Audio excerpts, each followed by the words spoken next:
All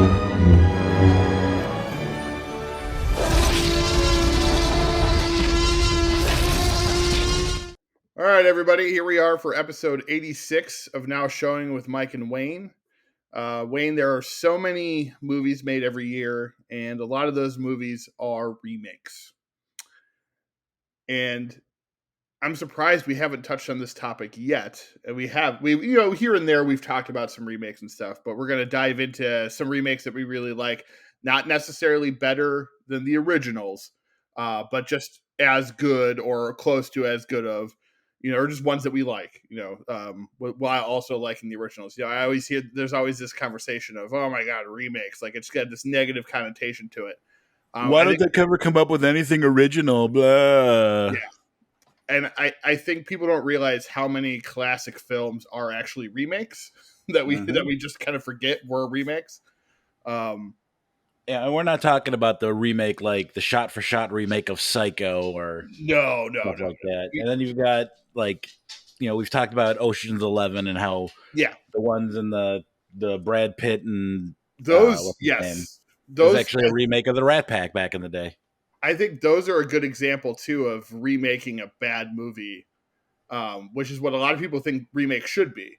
And I'll admit, and people can come at me, I did not. I turned off, I think, the original Ocean's 11 like halfway through because I was so bored. It's incredibly long and incredibly boring. So sometimes remakes are validated. Sometimes they're just someone has a cool idea surrounded by an original idea that they want to tell, and we've had that often. All right, Wayne, why don't you get us started in the remake off here? Yeah. With my choices this week, I really wanted to try and stay away from the reboot, if you will. Mm-hmm. Like, I am so Batman and Spider-Man out. Those are their own, yeah. I think those are definitely their own thing at this point. I'm going to go with a classic one right here. We're going to talk about True Grit.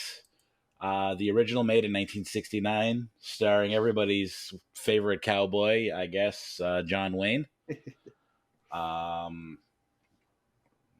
Starring role is Rooster Cogburn. And let me give you the log line here. A drunken, hard-nosed U.S. Marshal and Texas Ranger help a stubborn teenager track down her father's murderer in Indian Territory. And so this was a pretty polarizing movie remake. The remake came out in 2010 by the same name, True Grit.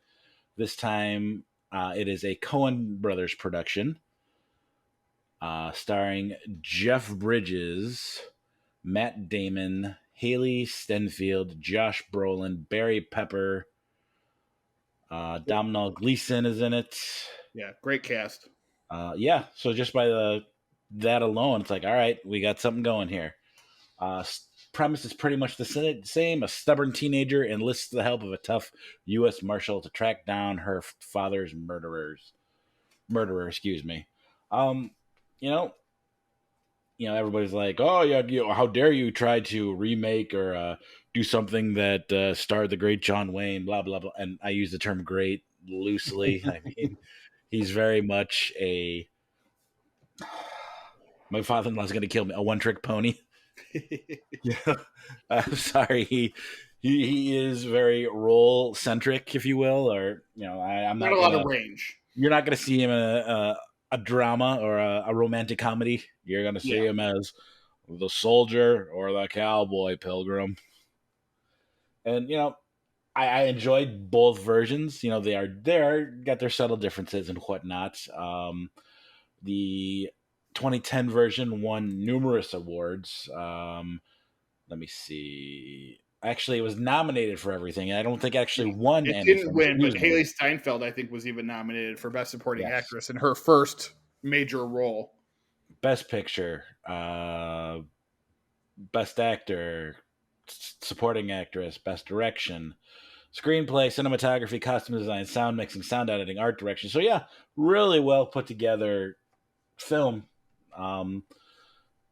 To say it's better than the original, it's really just what you're accustomed to. Those that grew up with the original or were alive and saw the original in theaters, they may not have cared for the remake. I don't think my father-in-law hated the remake, but I think he was more comfortable with the original, and that's what he was used to. So it's really just whatever your cup of tea is, if you will. What your So preference is, yeah. yeah. But Um, yeah, overall, either version of True Grit's really gritty. They're both very entertaining. Just by the tagline alone, you know what you're getting. So there you go. True Grit. Either one, go see it. Or um, find a way to watch it. yeah, definitely recommend watching this one.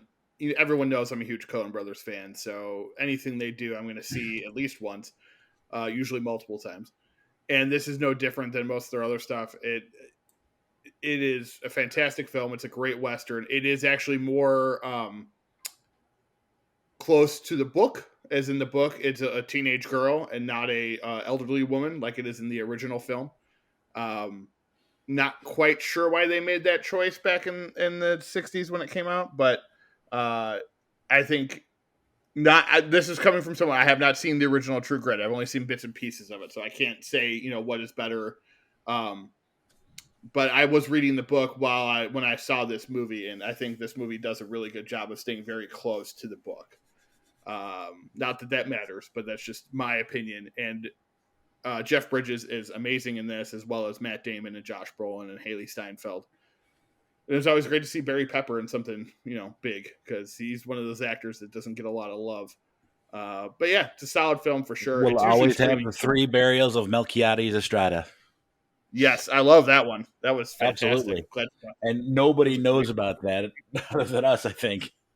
I think so. I think you're right. And Tommy Lee Jones and Barry Pepper. It's a fantastic film. And the lady from Mad Men, Mrs. Draper. Her January something. January Jones. Yes. Is it January Jones? Yes. Okay. I didn't think that. Okay. All right. Cool. You didn't think her last name was that generic? I thought it sounded like a comic book character. So I didn't yeah, it's close to Jessica Jones. It's weird when the comic book character Jessica Jones has a more normal name than the actress January Jones. All right, so now I gotta look it up. Is she actually born in January? Is that why her name is that? Maybe. I don't know. I'll report back later. Okay. My first one is going to be, I'm going to probably stick mostly to the horror genre, just because that's my favorite genre. Surprising no one ever. I'm going to talk about the Invasion of the Body Snatchers from 1978 with Donald Sutherland. This movie has been remade numerous times. I still haven't seen all of them. I actually haven't even seen the original one. But I've seen the 78 version, which is amazing. And I think everyone's kind of familiar with the Body Snatchers story. Aliens come to Earth and they start taking over people, and you can't tell who's an alien and who's not an alien. So you start trusting someone, and then is this like the pod people type thing? It's pod people. They Live does a very similar thing. They Live is basically kind of like a modern day satire of Invasion of the Body Snatchers. You have The Faculty, which was a high school version of Invasion of the Body Snatchers, which I loved. But you have the original, I think, was in the 1950s. This is 1978, directed by Philip Kaufman, written by W.D. Richter, based on the novel The Body Snatchers. It's got a great cast.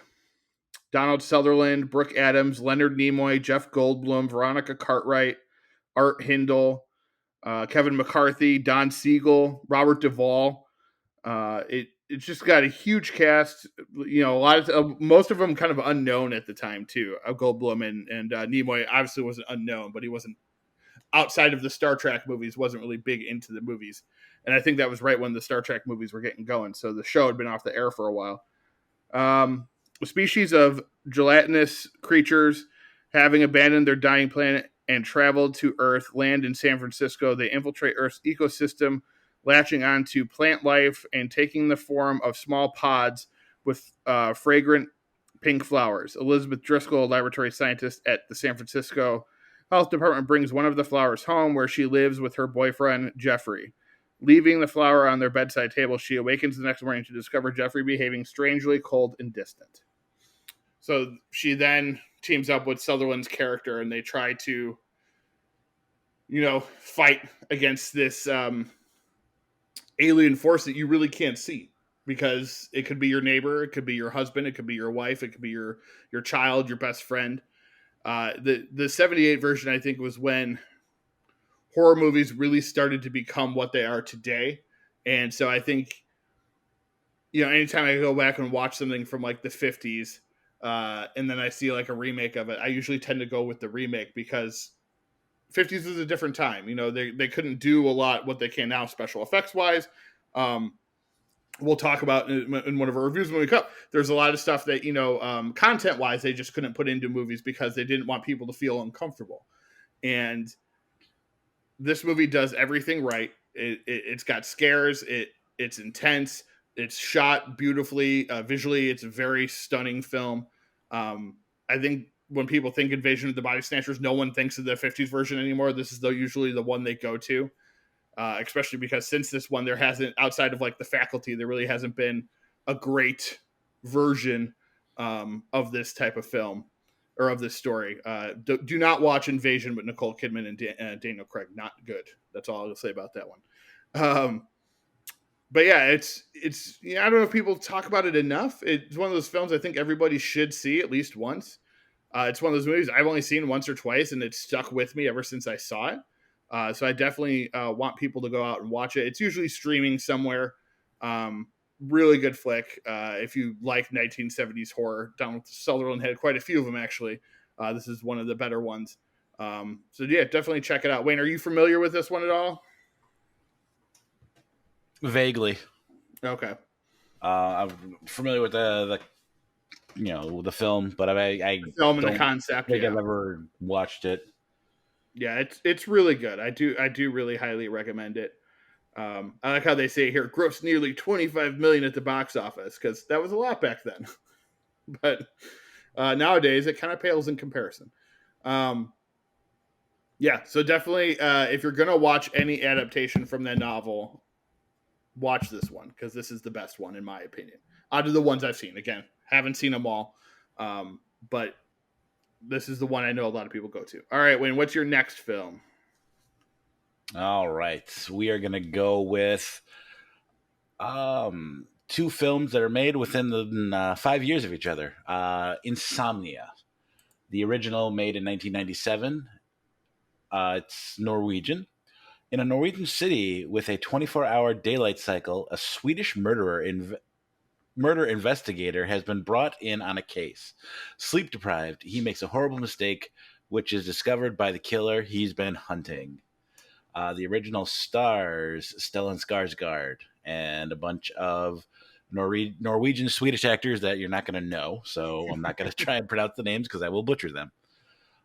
It was remade in the United States in 2002, so a crime drama.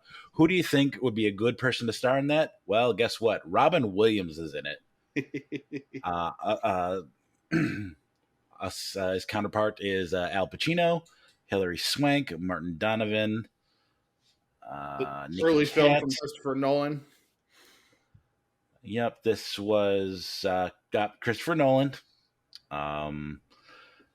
I saw this in theaters with my father. Very interesting film. I have not seen the original, the Norwegian Swedish version, but yeah, just odd again seeing Robin Williams in a drama crime mystery thriller, if you will.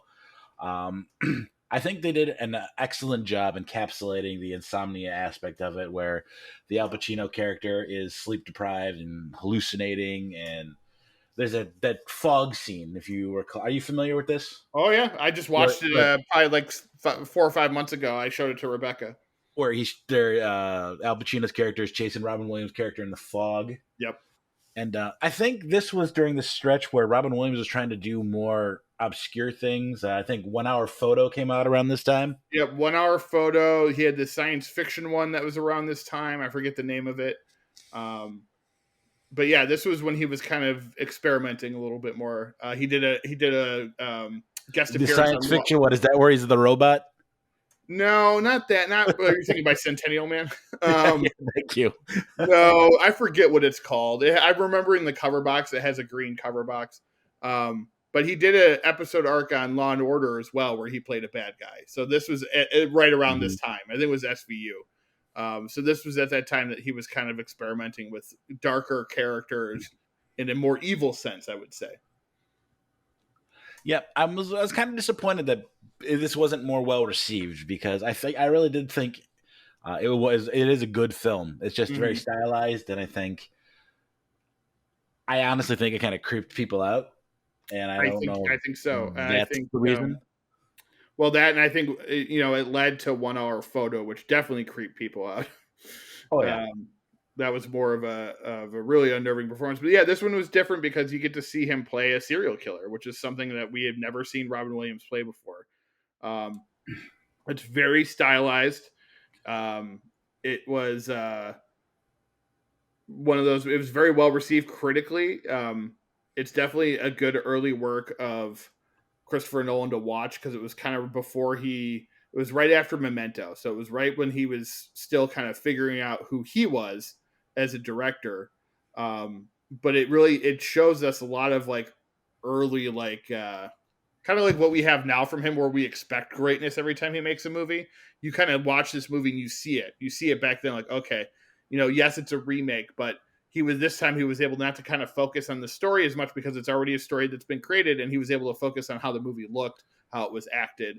And I think that the structure of the film kind of being in place already helped him kind of experiment in showing what his abilities are, and how he sees things. And it kind of set him up for the rest of his career. With this film, like you said, people just don't talk about it enough. It's really, I think people forget that he did it. That's one of his movies. Because it was like Memento, and then like Prestige, and then Batman. So those were the ones I think people kind of remember more than this one. But it's really, really well done. So I'm glad you brought this one up, because like you, I've yet to see the original. I'd like to. I'm a huge Stellan Skarsgård fan, so. But yeah, definitely check this one out if you haven't seen it. What the movie? Night Listener was one of the movies I was thinking of. I don't know if you ever saw that one. But there was another one I thought. Oh, The Final Cut. That was another like weird sci-fi movie. That's the one I remember, because I worked at Blockbuster at that time. Final Cut. Yeah, I know. Oh, and that's around the time he did Death to Smoochie too. Yes, I'm sure we've talked about Death to Smoochie on the show. We will. I loved it. We got to rewatch it though, because it's been a while since I've seen it. Agreed. I'm Rainbow fucking Randall. So, interesting tidbit, Wayne. 1 hour photo, Death to Smoochie, and Insomnia, all released in 2002. So we talked about how that was like his going weird. He did it in 1 year. So very out there performances from the one great Robin Williams. Yeah, and you just know the backstory behind him having to do so many projects, of the way he's been taken advantage of over the years, and just for sure, sure. And he always took it so hard on him. He was always so hard on himself too. Absolutely. We could go on for hours about Robin Williams. In fact, we have a podcast where we talk about him. Go listen to that as well when we're done. Gosh, that was one of the first 10 we did, I think. I think so, yeah, because that was when we were doing the Gone But Not Forgotten. So it's not a full episode, but we did a whole probably a good like 20-25 minutes on him in that episode. All right, so I just realized all three of mine are going to be horror. I'll mention other ones at the end that I recommend that you guys go watch. But I just realized like I have to talk about this movie too, and then the other one is going to be one that I think people know about, but it maybe don't think is as good.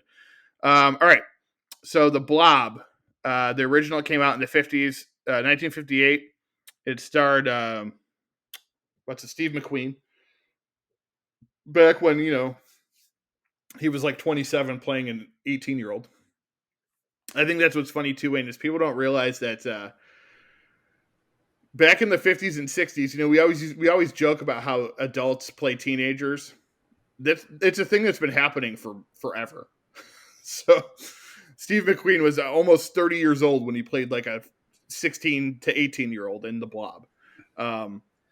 What's funny about that is they also get they try to make the out of shape, non tough guy adult into the tough guy. Yes. Oh yeah, It's like, exactly. yeah, it's just kind of like, yeah, keep sucking it in, fatty. Yes, exactly. And being a fatty, I'm allowed to You're point allowed that to out. make those So. comments.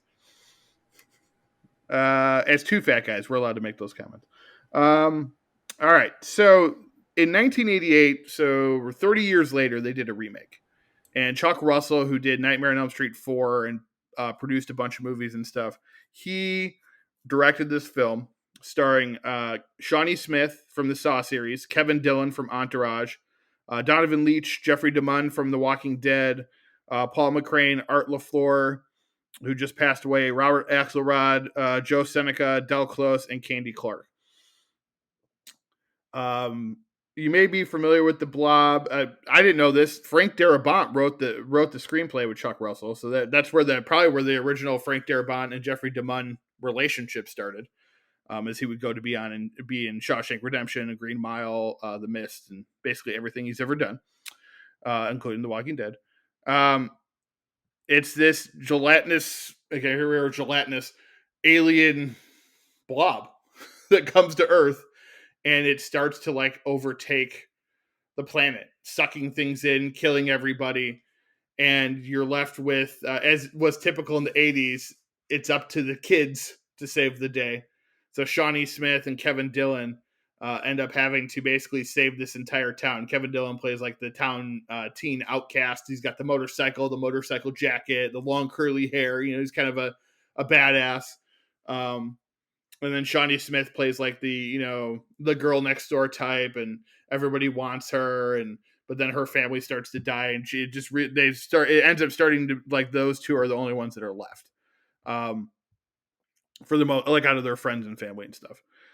So they end up having to save the day. Essentially, it's got great special effects for the 80s, a great story, a great soundtrack. The score is fantastic.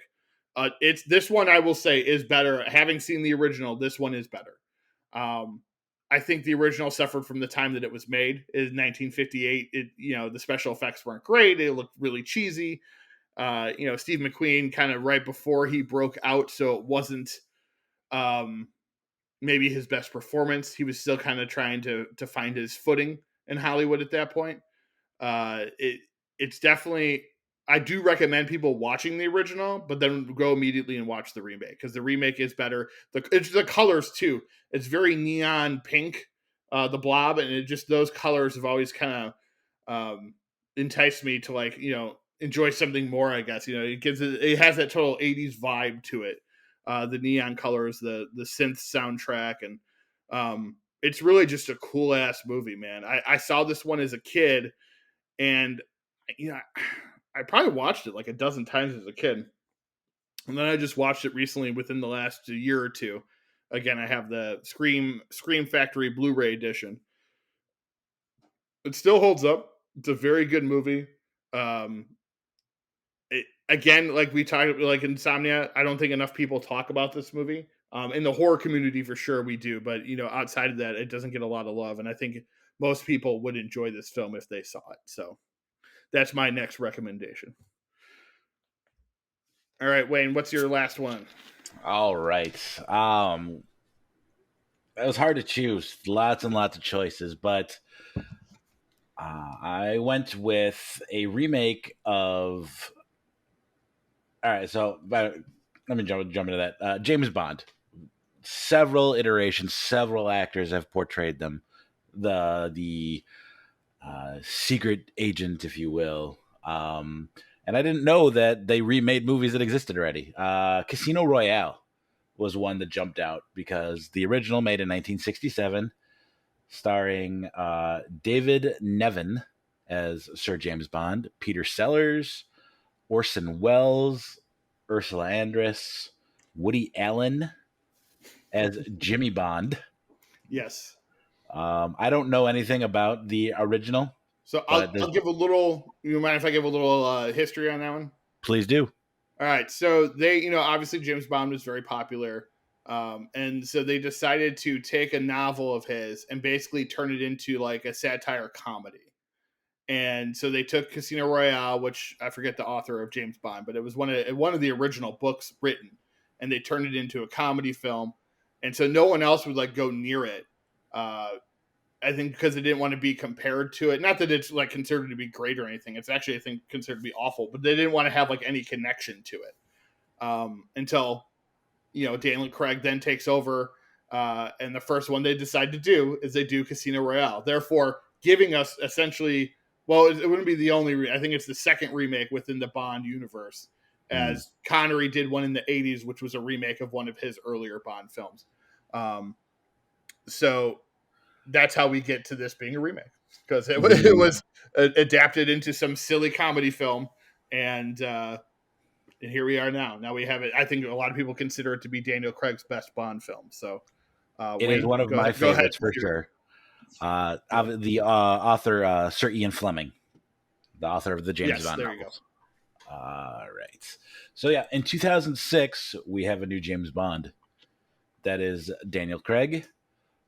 This film stars him alongside Eva Green, Dame Judi Dench, Jeffrey Wright, Mads Mikkelsen as a very excellent villain, Giancarlo Gianni.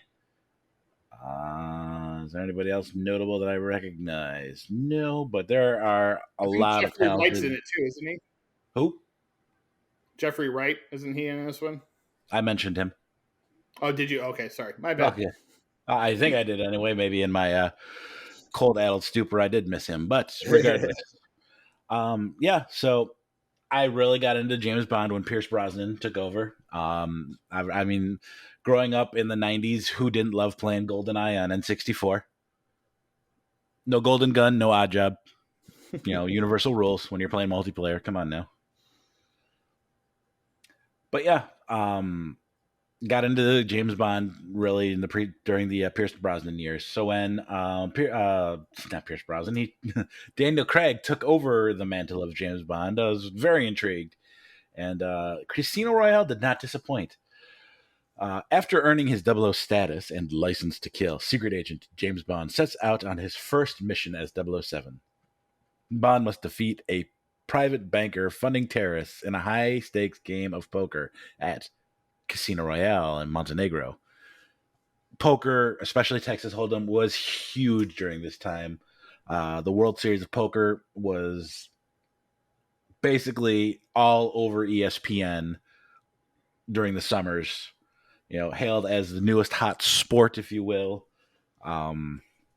Obviously, it's a bit of a stretch when you come thinking about sports and whatnot. I don't know if you put games like poker and chess and stuff like that in that realm. But anyway, it's huge. Everybody's playing. Other movies have been made. Rounder is one of my favorite films.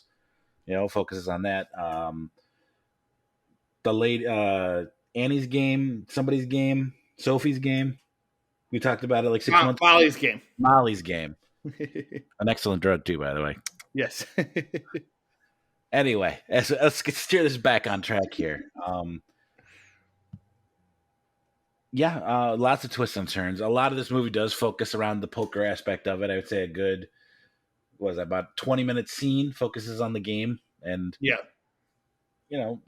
interesting how it develops. And, there's a lot of explosions, a lot of kills, a lot of espionage, if you will. And, of course, you've got Daniel Craig making everybody swoon with his British charm. So I really enjoyed it. Is it my favorite of his James Bond performances? I'm leaning toward yes, because it was the first one, but I don't know if there's necessarily a bad one. I love Skyfall as well. Yeah, Skyfall's great. I have not seen the newest one yet. Shame on me, but I'll get there. Yeah, I haven't seen the last two actually, so I'm going to try to watch those soon, because the newest one was nominated for Best Song, of course, as they are always nominated for Best Song at the Oscars. It just seems to be something that they get right every time. When Daniel Craig took over, he wasn't like, he's a handsome man. I'm not going to say he's not, but he wasn't like the classically handsome guy like Pierce Brosnan or Sean Connery. And so I think people were a little suspect at first. what but I like that about this movie. I like that he almost seems a little bit more dangerous because you don't really know, you can't get who he is just by looking at him. You know what I mean? Like as his James Bond. Um, I feel like his performance and his character are a lot more layered than the other James Bond movies.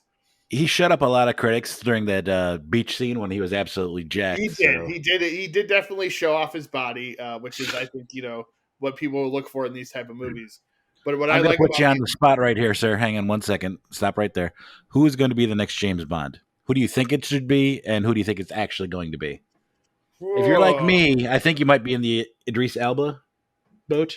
Elba would be great. He is the issue with Elba is he's getting a bit older now. That would be my only concern with that. Obviously, if they decide to go with him, I think he would be fantastic. I would be fine with him. I like Tom Hardy. I like Tom Hiddleston. Hiddleston's more of a pretty boy, though, where I think if they go with someone like Tom Hardy, that's saying that they want to stick in the Daniel Craig area where he's more of a badass. Um, the other one I've heard recently is Rajan, drawing a blank on his full name. He's the star of Bridgerton. He's also another black gentleman, similar to Idris Elba. So that would be, I think, an interesting. He's much younger, so that would he could play it for many more years. Um, and he's British. I tell you, my friend, we can't have a black James Bond just like we can't have a black Superman there with all of my closed-minded stupidness. Yes. Like I hear that argument, and I'm just like, oh Jesus, why? It, yeah, Why?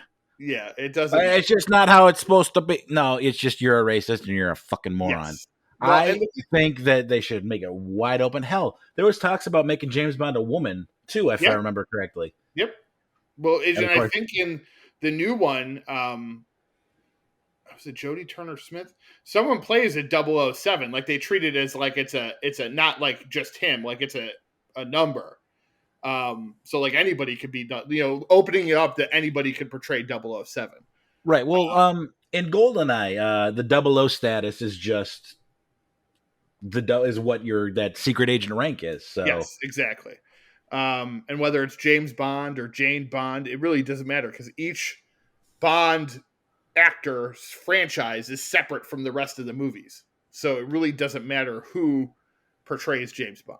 I So just don't understand the closed mindedness to it, but I I never don't, yeah, I will. don't get it. So I would be fine with Idris Elba. I would be fine with almost anybody, really. I mean, as long as they fit the role right, I think. But we can't even say that because like I said, Daniel Craig didn't fit everyone's version of what James Bond should be, and then everyone fell in love with him after Casino Royale. So it could be anybody. you know We'll what they see. say about preconceived notions. Exactly. Actually, I don't, but I just usually assume that they're wrong. It's bad, I think. Yeah. So I mean, what I loved what they did with these Bond movies with Daniel Craig is they made them grittier. They kind of fit it into the action of today. Where when like the Pierce Brosnan ones came out, like when you said the ones that we grew up on, that kind of fantastical action, like think of like Bad Boys, Independence Day, like that kind of stuff that was popular back then. And getting into the 2000s, what we started getting was that kind of grittier Born Identity type of action. And I think Bond saw that, and the people that made Bond saw that and were like, hey, let's do something like that, but with James Bond. And I think it worked really well. I know not everyone loved all the movies, but like you said, Skyfall is essentially a masterpiece. But yeah, I mean, I don't know where this is going to go in the future, who's going to be Bond, but I'm willing to sit here and let them cast somebody before I even make up my mind whether I think they're going to be good or not. There's so many choices out there. There's so many. It could be a career making role for somebody too. You could argue that the last couple were two guys who were already successful. So I'd be interested to see, like what they did with Sean Connery. He was kind of a nobody when he took on the first role. Maybe cast somebody who's just kind of on the cusp of breaking out big, and then they can, use that role to kind of climb in their career. But we'll see. Who knows? I'd obviously be okay with Tom Hardy. I'm a huge Tom Hardy fan. I think everybody knows that. So only the future will be able to tell us. All right. So I'm going to go to my last one and the last one of this area of the podcast. this is when I think a lot of people, when it came out, people were upset, which is funny because I feel like a lot of non-horror people were upset, and it's a horror remake, so like leave it, let us be the ones to tell you whether it's good or not, I guess. I mean, obviously people can make up their own opinions, but and that is Evil Dead 2013. The Evil Dead is one of my favorite franchises. Army of Darkness is a fantastic, hilarious horror film. The first two Evil Dead movies are also really great. So I'll admit, when this was coming out, I wasn't sure. Fede Alvarez really hadn't made a name for himself yet. But when I finally saw it, I was so overwhelmed with joy on how great this movie was and how disgusting it was and gross it was and gory and bloody, and the cast was great. Uh, Evil Dead came out in 2013. It was directed by Fede Alvarez, produced by Rob Tabbert, Sam Raimi, and Bruce Campbell. So the original, trinity of people at the first ones to go, came back to produce the remake slash sequel. Maybe there's not a lot of question on where this one, if it actually falls into the original franchise or if it is indeed a remake, but it is based off of The Evil Dead by Sam Raimi. It stars Jane Levy, Shiloh Fernandez, Lou Taylor Pucci, Jessica Lucas, and Elizabeth Blackmore. Bruce Campbell does make a bit of a cameo at the very end if you go to the end credits scene. Jane Levy plays Mia. She's our new Ash. Shiloh Fernandez plays David. Lou Taylor Pucci plays Eric. Jessica Lucas plays Olivia. Elizabeth Blackmore plays Natalie. They are the friends that go to the cabin in the woods. The premise in this one is that Mia, again, Jane Levy's character, has a drug addiction, and they want to cure her of that. So their friends and the brother all go out to this cabin to detox her, essentially. They, of course, find the Necronomicon, and all hell literally breaks loose on them. There's so many great scenes. There's The Necronomicon, is that the next coronavirus variant? Yes, the Necronomicon. Yes, it's the sequel to the Omicron. I think people are familiar with the name with that book now. Especially if you're an Evil Dead fan, that's the book that if you read from, then demons are going to come up to the earth and start fucking with you and try to kill you and take over the world. So this one is a little different. As like I said, the characters are all different, but it actually throws you a curveball, and it's almost 10 years old. So if I'm spoiling it, I'm sorry. You should have seen it by now. At some point, Mia, played by Jane Levy, gets contracted with the demon. The demon gets inside of her. And so at that point, you're like, oh, okay, so Shiloh Fernandez is going to be the hero or whatever. But that's not the case. The twist is that you could eventually get the demon out of someone, which they do, and Mia ends up becoming the heroine of the film, which I think was always the intention. They wanted to have like a female Ash character, and that's what kind of she became. There's so many good scenes. There's just blood splatter everywhere, and that's what you kind of come to the Evil Dead films or the TV show Ash vs. Evil Dead for. And so everyone I think is familiar where Bruce Campbell has to lop off his wrist in the original because his wrist gets infected. Well, Mia does the same, except it's a lot more gross. And she has to like smash something against it to get her wrist off. And or maybe the wrist just, I can't remember exactly if she does it or if it's just if a demon takes it off. But it's gruesome. It is gruesome. It's, like I said, it's a messy movie in the sense that it's very bloody and gross and lots of fluids everywhere. But it's great. It's a great fucking movie. It sits right up there with me, is right next to the original, and there are certain things of it that I think I like better than the original. But the original will always forever be one of my favorites. It's a classic. But this one does a lot of it really good. It was kind of maligned by critics when it came out, but I think the fans embraced it. And fan embrace means a lot in the horror community. So it's become, I think, known as one of the better remakes that has come out of horror films. And everyone was disappointed that there wasn't a sequel because we loved all these new characters. But It's okay. They are making another one. They're making Evil Dead Rise. I don't know. It's very details are very slim on that, so we don't know if it's a sequel to this one, if it's a sequel to the originals, if it finally combines both franchises. But that'll be on HBO Max, I think, later this year, and is an HBO Max original. So I'm looking forward to that. But if you have not seen the 2013 Evil Dead movie, just called Evil Dead, the original is called The Evil Dead, you should really go check it out because it is truly a fantastic film. And if you love bloody horror films, it's one of the best, in my opinion, to come out in that time frame. So, Wayne, what are your thoughts on Evil Dead, the remake? Being the coward that I am, sir, I have not seen it, sir. I apologize. Pussy. No, it's okay. I wasn't sure if you did or not. Nope. Seeing the little girl push up the trap door. Nope. Exorcist. Nope. Nightmares. No, sir.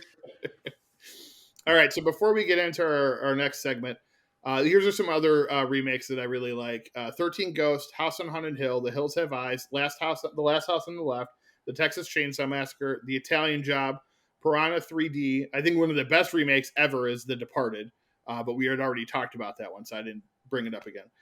Ocean's 11, Scarface, The Fly, The Thing.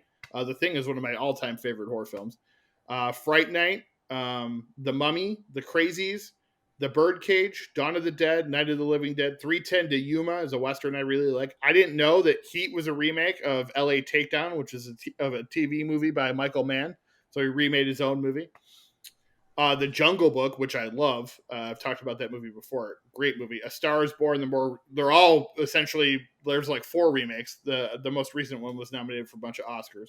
And the Amityville Horror with Ryan Reynolds, which I really, really like, actually. Actually like that one better than the original. All right, so it's time for our next segment, which is our reviews of the week. Wow, a lot darker for this one. Which is funny because we're starting with the lighter of the two films. I guess lighter in a certain sense. Of the week. There you go. All right, so while we're on the topic of remakes, our first movie this week came out at the end of December in theaters, but we finally got to watch it on either HBO Max or Disney Plus, whichever one you choose to watch it on. It's on both. And that is West Side Story. So everyone knows for me, I don't really like musicals. Not a big fan, never been a big fan. But I've been watching since we've been doing this podcast. I feel like I've been watching a lot more than I normally would. I actually watched the original this week, which I'd only seen parts of. So I spent a lot of time watching movies this week. If you've paid attention to my Instagram account, I've spent a lot of time logged because the original is 2.5 hours and the remake is 2.5 hours. So when this movie was announced, West Side Story, I don't know if I mentioned it or not. When West Side Story, the remake was announced, people were upset. And of course they were. I get it too, because you don't mess with a classic. I understand that whole concept of it. But again, like as we've talked about, we've been doing remakes since we could do remakes. I mean, Alfred Hitchcock famously remade his own movie, The Man Who Knew Too Much, because he didn't like the way the first one came out. So remakes have been a thing for a very long time.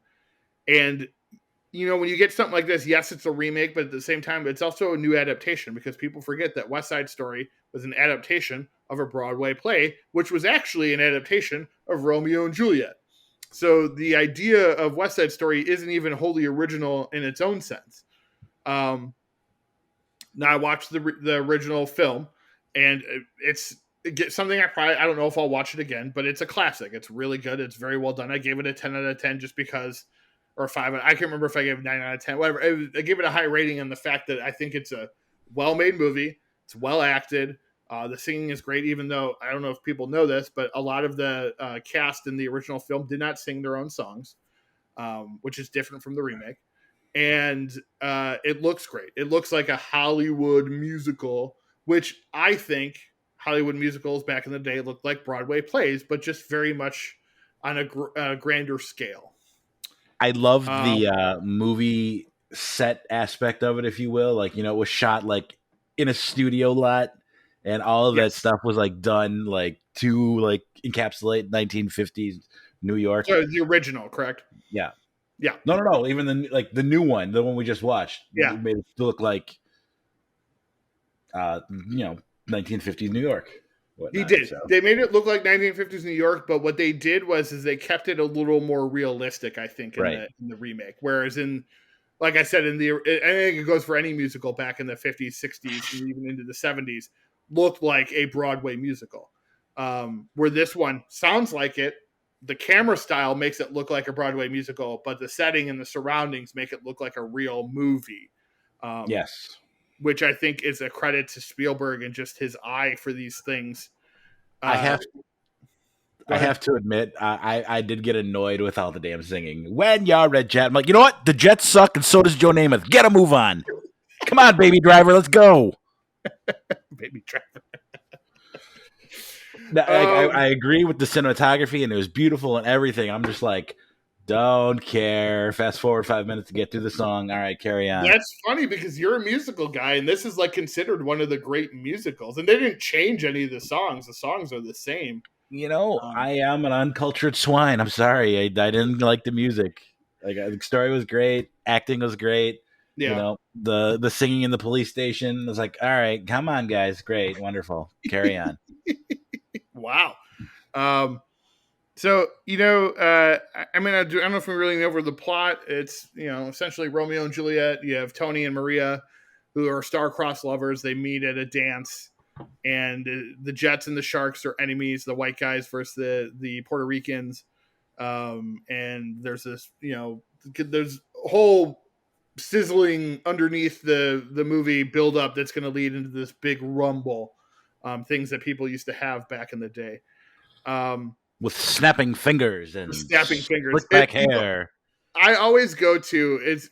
I don't know if you remember. It was Robert Downey Jr. hosted SNL back when this is, I think, when he was finally starting to like turn the corner, and they did a.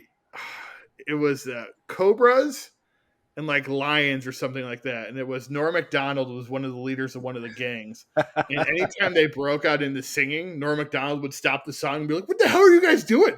Why are you singing? Why is it all choreographed?" So whenever I was watching the original West Side Story, that was basically what I was thinking almost the entire time. That's one of my favorite sketches that they did, and they I kind kept of going to Zoolander. Oh my god, they're breakdance fighting. right, exactly. So being that type of musical, you kind of have to know that going in. It obviously helps if you're into musicals. I have no problem telling you if a musical is a really well made musical. It's just not for me, and that's kind of how I feel about both these films. They're great movies. They look great. I think Spielberg. It's probably one of the best movies that he's had. Now, obviously, he didn't shoot it, but hiring one of the best cinematographers in the business, Janusz Kaminski, definitely is a good part on Spielberg's mind there, and it definitely helped the movie. The movie looks fantastic. It's just incredible. It's an incredible film to look at for sure. If you're into the songs, and unlike Wayne, and into the music, and you love the dancing, like I don't get people that don't like this movie that love the original because it's essentially the same fucking movie. And I can tell you this because I just watched both of them within a couple days of each other. They're basically the same. They change a few things. They move a few of the songs around, but nothing structurally about the story changes. The story is the same. Star-crossed lovers. The two gangs don't like that they're in love with each other. There's going to be a fight to the death, which is what happens. Two of the main characters die, and then one character dies. The other main character, kills the guy that killed that character, and then another character gets it at the end, similar to a Romeo and Juliet ending. The dance numbers are, I think, fantastic. If you're into that kind of thing, everyone in this version sings, and it's very easy to tell that they sing, and they're all really great. Most of them are Broadway stars. I think what was great, about this, Wayne, was because Steven Spielberg is the star, he didn't have to really cast any stars to be in the movie. He was able to cast new up-and-coming actors from Broadway and kind of make them stars because he's a big star on his own, that he didn't need to cast, Jake Gyllenhaal or somebody. Not it's just a bad example because he can't play a teenager anymore. But someone of that ilk, Tom Holland. He didn't Says even who? yeah, he could do anything. He didn't have to cast someone like Tom Holland who can sing and dance. He was able to cast, I mean, I guess Ansel Elgort is somewhat of a known commodity. Even Anything though is possible. They made a 70-year-old Mark Hamill look like a 30-year-old Mark Hamill. this is true. He definitely, Ansel Elgort, I think he's technically been canceled or kind of canceled because of some things that have come out in the past. So they definitely did not use him a lot to promote this film. I don't think he was ever out and about when they were promoting it. I don't know if that had any issue. I know a lot of people are like, oh, he's the weak link. I thought he did a good enough job. Like, he sang well, he acted well. I think people just don't like him anymore, and that's why. Who don't we like? Huh? Who don't we like? Baby Driver. What did Hansel and Gretel do? There's some more. It's possible that he was in a relationship with a girl who was younger than him by like 2 years. She was 17, he was 19. She claimed that he used like his power over her. So it went away pretty quickly, but obviously, the internet doesn't forget. So, but they were too far gone into the movie that I think they felt that they couldn't redo it or reshoot it. So they just left him in it, and they just kind of kept him out of all the marketing. I think, like I said, he's good. But I had a joke all about The Fault in Our Stars lined up and everything, but I guess I'll have to do a Divergent. Oh. God damn it, Wayne. All right.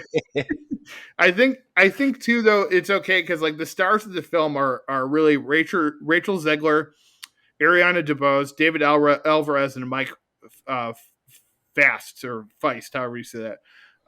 The people that play Maria, Anita, Bernardo, and Riff. They are really the ones that shine the brightest in this movie, I think. Especially Ariana DeBose. Ariana DeBose is Anita is the front runner for Best Supporting Actress for this movie, and after seeing this movie, I see why, because she was incredible. I thought she gave a fantastic performance. She was just encapsulated that role so well. She reminded me. I just watched the original. She reminded me of Rita Moreno, who played Anita in the original film. She sounded like her. She looked like her. There was just so much of her that radiated off the screen to me that I was like, wow, she really did give a great performance. As did Mike Fast and David Alvarez as Bernardo and Riff. I thought they were really good. A lot of people felt that they should have been nominated for Best Supporting Actor, both of them. But, just didn't happen. I think part of that, too, is because the movie wasn't didn't make a lot of money. So I don't know how many people actually, how many Academy people really liked it or not. I'm not sure. It was fantastic that Rita Moreno was in this new adaptation as well. So Rita Moreno, and I think they did a perfect, it's a role that I don't know that anybody missed from the original because she plays the one that runs Doc's. What kind of store is that? Not a grocery store, but like a convenience store, and like a drugstore. And what they did was they made her married to Doc, and Doc has since passed away. So Valentina is now running the store. So I thought that was a clever way to get her into the film. They do end up giving her a song that originally in the movie, I believe, was for Maria. So it was nice to get her to see her sing as well. I'm not really going to critique this movie because, like I said, everything in it is solid. Like, there's nothing bad about this movie. One thing, obviously, I'll say positive too. I was joking with my wife, and like it should say West Side Story now with more Latinos, because people know in the original 1961 version there was essentially one Latino, at least one main character.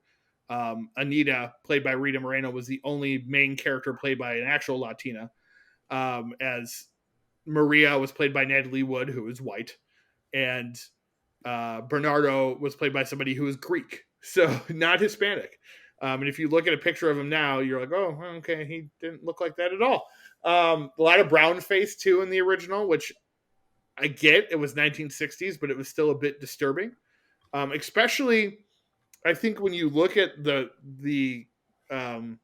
goal of the movie is that, like, everybody should be able to get along, and we should all be be able to live with each other. Like it's about diversity and about how our differences shouldn't make us hate each other. And that's the basis of the original as well. So when you have that as your basis, but you still have two main characters played by white people, it kind of throws it off a little bit. So it was nice to at least see a version of this film, which I'm super shocked that it took this long to get a remake of, with real Hispanic people in it. So to me, that was a big thing. I know a lot of people that apparently didn't bother them because a lot of people are, oh, you can't touch a classic. I'm like, well, there are some classics I think that could serve better from a remake or an update, if you will, because it really is. I mean, go ahead, Wayne. Sorry. I'm so sick and tired of hearing, well, that was the time. That's how it was back then. Well, fuck that. Time has changed. Yes, exactly. I'm sick of that, like, racist, like, or that fucking, oh, well, we'll just let it slide because that's how it was back then. No, fuck that. Call it out for what it was. Racist bullshit. Exactly. It really was. And, yeah, I mean, there's really no other way to look at it. It was racist, and it was, and I get, a lot of the, again, everyone says, oh, it was a different time. But as the late Bob Saget, I quoted him on here before, said, well, it's a time that never should have been. And just because there were people that were like that, you could go back to the 60s and 70s and find plenty of people in 50s and 40s that were probably like us now, like, why can't those people be able to do this or do that? Because they existed. Those people existed. It may not have been the norm, but there were people back then that thought like we do now. And it just wasn't the mass group of people, that it is today. And it's still a problem, obviously, as we both know. Today, shit is still not great. It's just, the times are still hard for a lot of people, and race has a lot to do with that, I think. You've got people in Congress who are out and out racist, just out with it and don't care, and are going on right wing freaking gatherings and right, exactly. Going to MTG, going to the freaking white supremacist rally. So, yeah, it's a crazy world that we live in today. We thought we were kind of behind all this stuff, and I don't mean to make it this episode a commentary on society.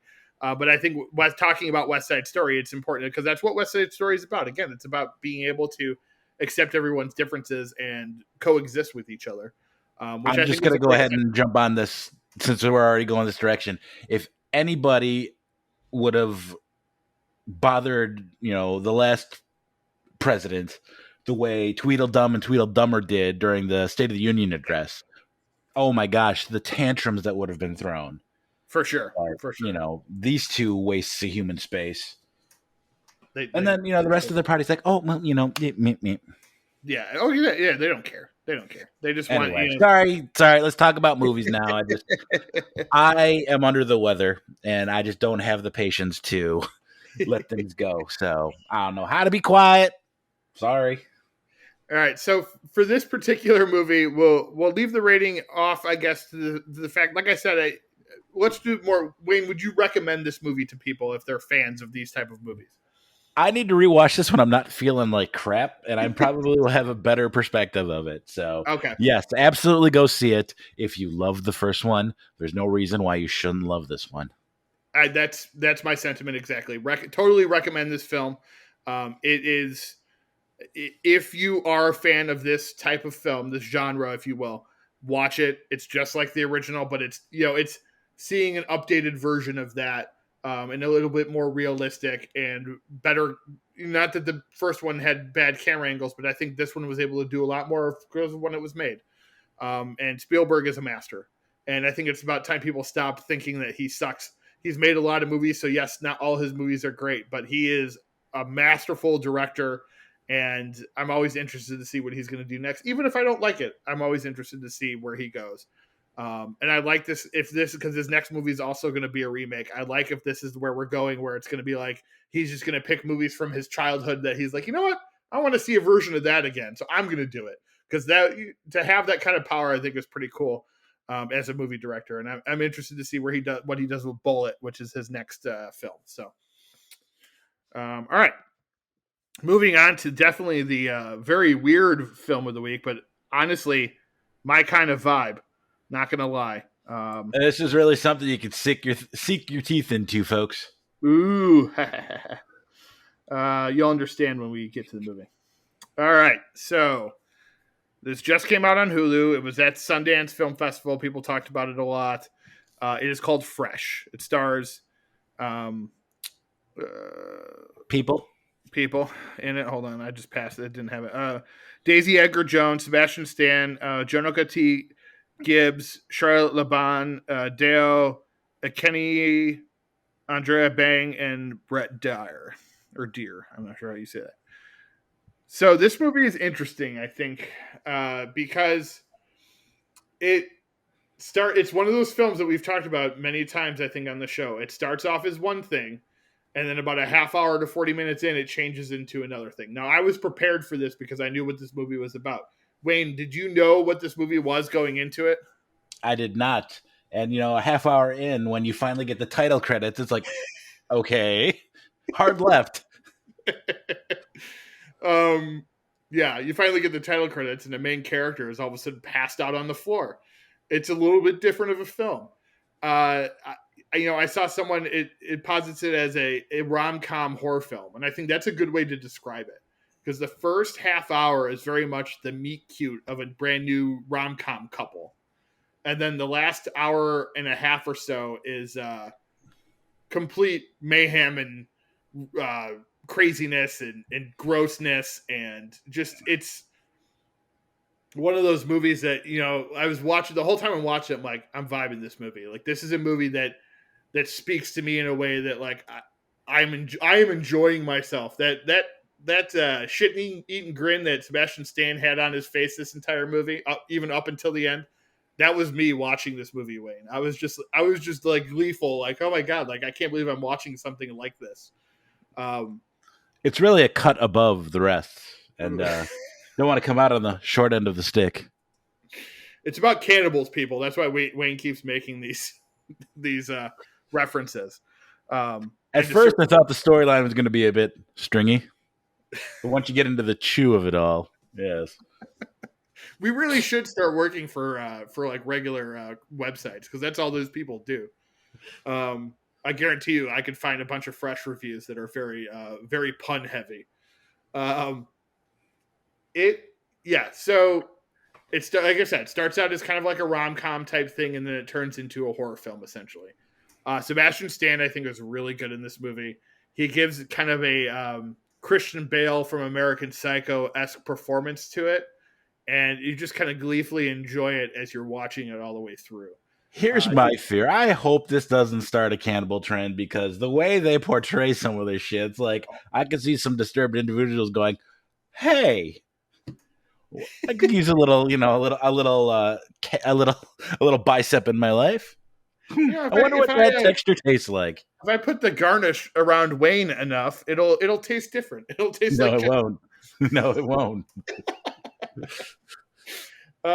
Yeah, I mean, it's, that's the thing too, is like they take the meat and they make it into like fantastical looking dishes, like celebrity type dishes. Think Chef Ramsay, right?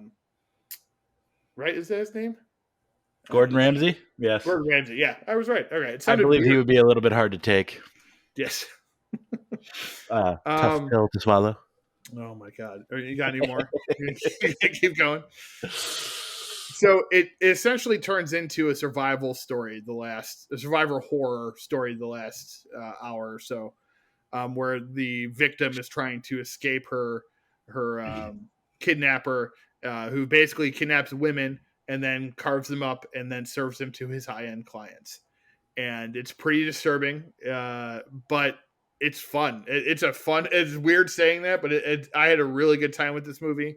Just his methods about going about it too, and who he targets. It's very sophisticated in that. Yep.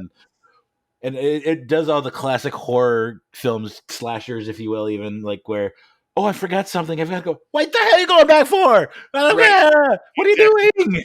Just keep going. Yeah, there's a lot of that. Yeah, I mean, it's dare I say, a bloody good time. It really was one of those films I wasn't sure I knew it was right up my alley, but I wasn't sure how good it was going to be, and I really enjoyed it. I had a really good time with it. It's definitely like something I don't think maybe a lot of people would be into, but it's a really fun movie. When you Uh, get down to the meat and potatoes of it all, oh sir, I my really love this film. It was quite easy to digest. god, just I'm done now. I'm sorry. I'm done. I would give this movie an 8 out of 10. That's how much I enjoyed it. I thought it was a lot of fun. Wayne, what was your rating? Oh yeah, I'm right there too. 8.5 even. It was Yeah, good. it was fun to see Sebastian Stan play this role, and I also wanted to bring up too, like we talked about. Let me see what the actor's name is, because he kind of looked like him.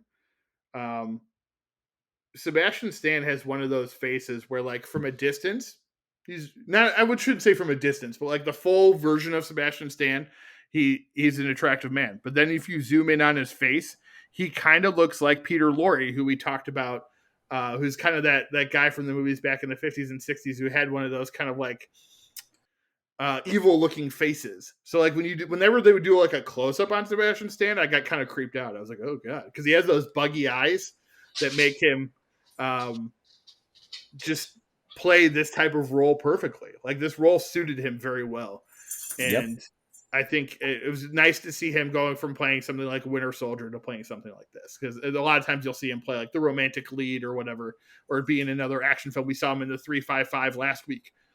So it was fun to see him in something like this where you could tell he was having a really good time. So And definitely, it's on Hulu. Check it out. Go ahead, Wayne. Sorry. obviously, jumping on the Sebastian Stan, who should he play next? If you have not seen it yet, they have mocked him up to look like young Luke Skywalker, and it's And uncanny, he does folks. look like, I am pushing yeah, for he does that. look like Mark Hamill. Mark Hamill has already given him his blessing, so let's make this happen.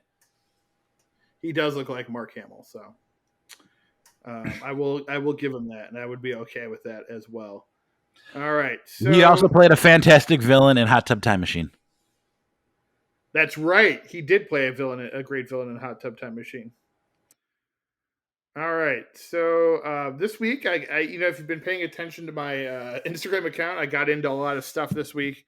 It was very Academy Award heavy as I watched Belfast, which I thought was great, Encanto, which was really good, Cruella, which I thought was pretty good, Drive My Car, which is the nominated for Best Picture and Best International Film and Best Director, is now on HBO and HBO. I don't know if it's on HBO, but it's on HBO Max. It's 3 hours long, but it's really good.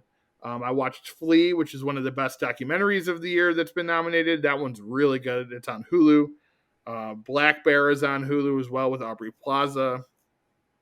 Let's see. Pig with Nicolas Cage. That one's on Hulu. That one I really recommend. That one was very much missed by the Academy this year, I think. That one I watched a couple weeks ago, but I hadn't posted about it. Rewatched The Legend of Billie Jean, one of my favorites. Fantastic 80s flick. Wayne, anything that you watched this week that you wanted to talk about? I revisited 80s horror cars. I watched Christine and I watched The Wraith, two of my favorites. I've Nice. talked about both before, but the highlight of my week was watching Licorice Pizza last night. Fantastic movie written and directed by Paul Thomas Anderson. It's the story of Alana Kane and Gary Valentine growing up, running around, and going through the treacherous navigation of first love in the San Fernando Valley in 1973. Coming of age story, just outstanding. They tackle things like the gas crisis and Vietnam and stuff like that, and just really, really well acted. Alana Haim and Cooper Hoffman are fantastic as the leads, sprinkled with a bunch of amazing cameos. Sean Penn as Jack Holden is a very memorable scene. Sasha Spielberg is in this. Lots Bradley of people. Cooper. Bradley Cooper has a very memorable role as just a complete asshole, unhinged. John C. Riley, if you don't see him, but if you listen and you know his voice, it's like, hey, wait a minute. Completely takes over just the one scene that he's in. Highly, highly, highly recommend checking this out. Yeah, it's the last one of the Best Picture noms that I haven't seen, so I will be Yeah. checking it out at some point. I just haven't gotten around to it yet. It is currently only in theaters, but again, I used scrupulous methods to view this. Yes. Well, So, you could actually purchase it on digital now. ah, So it did come out to buy on digital. So I'm looking forward to watching that. I also did watch some of the nominated short films coming up. There are three that I wanted to mention that I think were definitely ones people should look out for. The Long Goodbye with Riz Ahmed is on YouTube. It's like 11 minutes long. It's really good. I really don't want to say anything about it, but it's a really good movie. One of my favorites was Audible, which is on Netflix. It's about 40 minutes. It is about a deaf football team, so hence audible, as in they can't hear, and also audible for football. Really emotional piece, really really good. But the one that I really liked the most, I wanted to talk about, was one of the animated ones, and I did watch Affairs of the Art, which was pretty good, very artistic, obviously. Robin Robin, which is on Netflix, which is from Aardman, so the people that did like Chicken Run and Wallace and Gromit, that was decent. But the Windshield Wiper, which is one that you could find on YouTube, really really well done. Very much a movie about like love and life and just a very short, like 15-16 minute film. So there are some good short films out there if you go and look. I would start by just googling best nominated Oscar short films if you're interested in watching some short films. But Audible is on Netflix. That was the one of the ones I talked about. That I really recommend that one. Easy to find. So, all right. Um, moving into the news and notes, and then we will wrap up the show. All right. So, news and notes this week. Thaisa Farmiga hints that The Nun 2 might still happen. Twisted Metal TV series lands at Peacock, starring Anthony Mackie. Patrick Stewart confirms that he is in Doctor Strange 2, which sets up the possible multiverse of mutants and all that kind of stuff. Rumor Brad Pitt's Plan B production company working on Beetlejuice 2. This was just announced a couple days ago. Stuart Martin and Rupert Friend joined Zack Snyder's Rebel Moon. Michael Douglas to star as Benjamin Franklin in Apple Plus TV series. Jennifer Coolidge returning to season 2 of White Lotus. She's the first guest returning to the White Lotus, which is a TV show about a hotel. And like most of the guests from season 1 are not coming back, but she is one of them that is. Netflix Marvel's TV shows are going to head to Disney Plus on March 16th. Lindsay Lohan signs on for 2 more Netflix films following her upcoming 2022 Christmas film for them. Evan Rachel Wood is playing Madonna in the Weird Al biopic. Of pictures were just released. The Batman spinoff series will be about Arkham Asylum. Ben Aldridge and Jonathan Groff join the new M. Night Shyamalan film Knock at the Cabin.